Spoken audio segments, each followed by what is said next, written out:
निर्वाचन मंडलीर विभिन्न स्थान में मंत्री द्वारा भित्तिप्रस्तर स्थापन।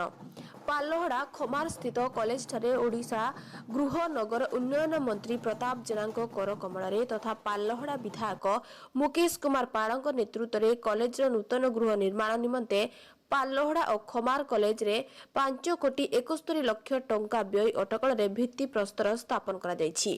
खमार कॉलेज अध्यक्ष डॉक्टर अक्षय कुमार पंडा सहित कॉलेज समस्त छात्र छात्री भव्य संबर्धनार सहित सेमानंको पाछटी आनिथिले। यापर पालहड़ा उपखंड स्थित शरद चंद्र क्लब नूतन गृह निर्माण उपखंड चिकित्सालय बहिर्विभाग बसस्टाण्ड और शौचालय भित्तिप्रस्तर स्थापन करा जायथिला। पालहड़ा कॉलेज नूतन गृह निर्माण और पंचायत गृह निर्माण निमंते मंत्री द्वारा भित्तिप्रस्तर स्थापन करा जायथिला। ଏହି କାର୍ଯ୍ୟକ୍ରମରେ ପାଲହଡ଼ା ପ୍ରଶାସନ ଅଧିକାରୀ ସମେତ ଅନୁଗୁଳ ପ୍ରକଳ୍ପ ନିର୍ଦ୍ଦେଶକ ଓ ନିର୍ବାଚନ ମଣ୍ଡଳୀର ସମସ୍ତ ବରିଷ୍ଠ ବିଜେଡି କର୍ମୀ ଯୋଗ ଦେଇଥିଲେ।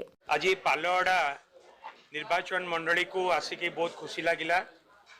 ମୁଁ ଖମାରରେ ଉତ୍କଳମଣି ଗୋପବନ୍ଧୁ ମହାବିଦ୍ୟାଳୟ କୁ ଯାଇଥିଲି। ସେଠି ପ୍ରାୟ 5,26,00,000 ଟଙ୍କା ବ୍ୟୟରେ गोटे बिल्डिंग एवं बिल्डिंग सहित जहाँ आनुषंगिक फर्निचर इक्विपमेंट दरकार से कमर आम शुभ आरंभ कलु।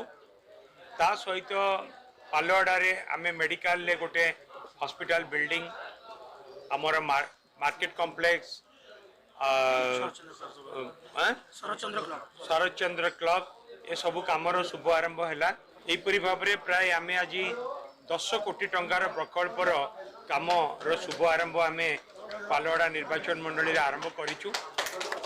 मु धन्यवाद देवी माननीय विधायक श्री मुकेश पाल को से माननीय मुख्यमंत्री सहयोग और आशीर्वाद को लेकिन पालहड़ा निर्वाचन मंडली को विकास क्षेत्र में आगे नापी उद्यम करुँच। आज पालहड़ा विकास पथरे आगे चली।